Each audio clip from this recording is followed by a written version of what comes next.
So happiness, I've learned, is like keeping physically fit. You've got to work at it. You've got to show up every day, and you've got to create some positive new habits so it becomes part of your life and who you are. And I want to share with you my 5 habits for creating an authentically happy life. Find time for peace and stillness every day. Sounds really simple, doesn't it? But the power of stillness is not to be overlooked. There's a quote that I love by Blaise Pascal that states, "All of humanity's problems stem from man's inability to sit quietly in a room alone." Now, all of humanity's problems might be a sweeping statement, but I do believe that some of our problems stem from our ability to be comfortable by and with ourselves without feeling the need to fill every moment with something. So however you choose to find stillness is totally up to you. It might be just having 10 minutes in the morning with a coffee, with no phone, no TV, no music, just to be, just to sit down and to breathe. Because after all, we are human beings, not human doings. Yet we find it so hard to just stop every now and then, don't we? Or you could adopt a meditation practice, which allows for longer periods of stillness, self-awareness, and peace to enter your life. Meditation is scientifically proven to reduce stress and anxiety, and it allows us to be fully present. It pulls our minds out of ruminating in the past and away from worrying about the future, and it grounds us in the here and now, which after all is all we have. Probably the most important, nurture your relationships. The quality of your life is largely down to the quality of your relationships. Whether it be romantic partners, friends, work colleagues, other people form such a big part of our everyday lives. So for me, it's really important to become an expert at relationship building, to understand how to connect well with others, to communicate clearly, to make people feel seen and heard, and to successfully negotiate conflict in a mature and healthy way, so it actually strengthens a relationship rather than fracture it. So choose your tribe wisely. Look at who you surround yourself with, because believe me, they are contagious. If you're surrounded by lazy, toxic, unambitious, negative mood hoovers, over time, you will become that too. So make sure your tribe are kind, encouraging, positive, supportive, ambitious, and want the best for you, and are people you can learn from, admire, and look up to. Don't be afraid to distance yourself or cut out completely if needed anyone from that former group. Be brutal.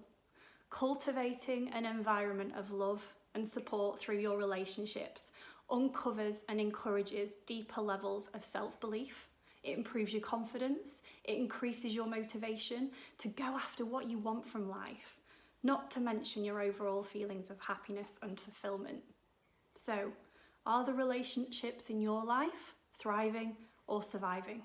And what can you do to nurture and strengthen the special ones and distance yourself from the drainers?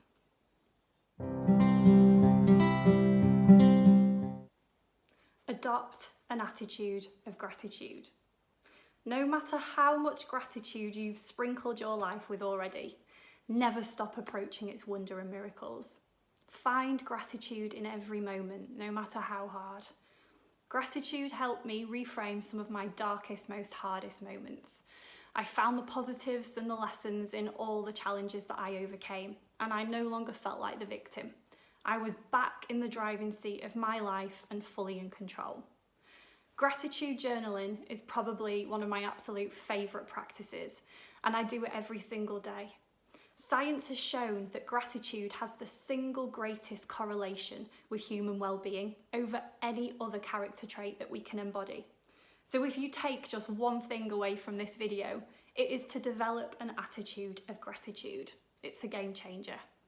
Gratitude journaling is also proven to help improve your mood, as it stops you focusing on all the things that you don't have or you can't do, which is very easy right now, and focus on all the good stuff that you do have in your life.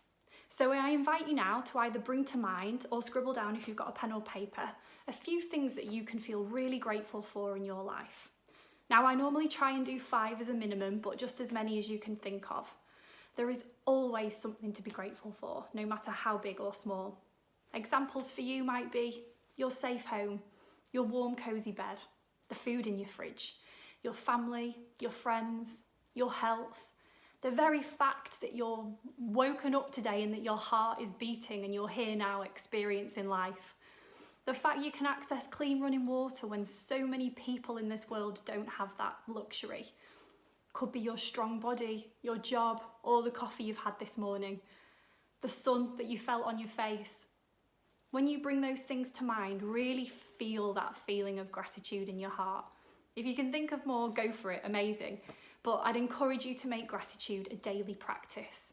Do you know it's actually impossible for us to feel anxious, sad, or angry when we cultivate feelings of gratitude? So it's a really important one.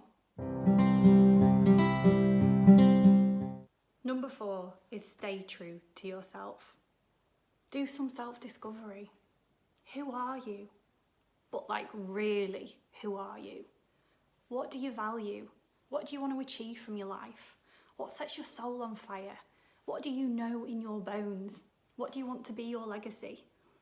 So many of us live our lives based on the expectations or standards of others, of what we think we should have to make us happy, rather than live by our own vision and values for our life. And then we wonder why, when we tick off some of the things that we think we should have, we still feel empty and unfulfilled. I've been there. Well, those social expectations and constructs are rubbish, let me tell you. There are 7 billion people on this planet, and if happiness to you does not look like what it looks like to the next person or the next person, that, my love, is absolutely fine. Follow your own path, speak your own truth, find your version of happiness. And if that looks different than everybody else's, bloody brilliant, you do you. Learn to stay true to yourself, even in the smallest of moments, in the smallest of ways. And you can guaranteed you will live a life that's true to you and happy.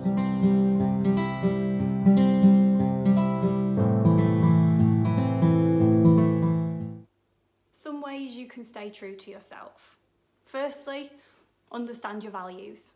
Your values should be your compass as you navigate your way through life and decision making. Let them guide you, and you will be sure that every decision that you make will be aligned to who you truly are, what you value, and what you want from life. When you make decisions from this place, you can pretty much guarantee you will feel greater levels of happiness, satisfaction, and fulfillment in doing so. Secondly, you can also set some boundaries in your life. Boundaries help you understand what you're willing to accept and what you're not willing to accept in any given area of your life, whether it be relationship or job. In short, a lack of boundaries invites a lack of respect. You have to be willing to set boundaries and communicate them with kindness if somebody crosses one of yours. And I love working through values discovery and boundary setting with my clients. Because once you've got clarity on these, you have the blueprint for what needs to exist in your life, so you always remain true to you. Creating an honest life feeds your soul. So remaining true to who you are at all times is essential for happiness. The third way you can stay true to yourself is to listen to your gut. Listen to your intuition. It's that niggling, it's that feeling that you get where, this something just feels right. Or maybe something just feels completely off. Always listen to your gut, because it always has the right answer. This is one I'm passionate about. Love yourself. I'm going to say it again. Love yourself. It's been said before, yet probably not enough, that love heals all. And while looking for love in places outside ourselves is often second nature, you'll never feel fulfilled if you don't love yourself first. And if you follow my Insta, you will know I talk a lot about the importance of self-love, because I have learnt myself firsthand, and also through working with a fair few clients, that more self-love is the answer to so many presenting problems. When we don't love, respect, and accept ourselves, we tolerate poor behaviour, We settle for less than we deserve. We dim down our light, we play small, and we often focus on pleasing and trying to make everybody else around us happy, rather than putting our own needs first and making ourselves happy to be our best, most vibrant selves. When you love and accept yourself for all the unique, amazing things that you are, for all that has shaped you in your life to date, your imperfections, your unique qualities, and equally all your failures, all those things are what make you you. You become unfuckwithable. You also teach others how to treat you, because if you are consistently showing up, actively showing yourself kindness, compassion, respect, then others will do that too. Don't feel ashamed of your story or your past. Own your story, stand on it, and use it as the fuel that drives you. Don't make the mistake of waiting for others to light your fire. You, my love, have your own matches right there in your pocket. You just need to use them.